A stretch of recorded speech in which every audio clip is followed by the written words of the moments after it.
Hey guys, welcome back to Fast Fix. In this video, I will show you how to level up fast in Monopoly Go. So the one thing that you can do here to level up fast in Monopoly Go is to build and upgrade your city. So you just go right here and tap on this build at the bottom left of your screen, and you'll find here on your city. So all you need to do is fix or upgrade all your buildings. So as you can see, it helps to level up fast in your game. And yeah, that is the basically one thing that you need to consider to upgrade the buildings. And also you need to consider the daily task here. If you tap on the three lines at the top right and you want to go on the daily treats right here, you'll find some, you will get some tokens.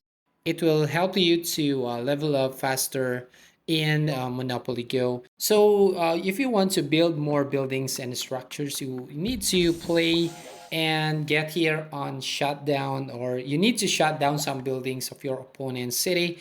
So if you actually attack, for example, this one, and you will get some rewards or money, it will help you actually to get some money to, or earn money to use that to build or upgrade your properties in your city. So as you can see here, so every time you upgrade your buildings or structures, it can help you to level up fast in Monopoly Go. So that's how you level up fast in Monopoly Go. So if you find this video helpful, please consider to like and subscribe to the channel, and don't forget to hit the notification bell to notify you on the next video.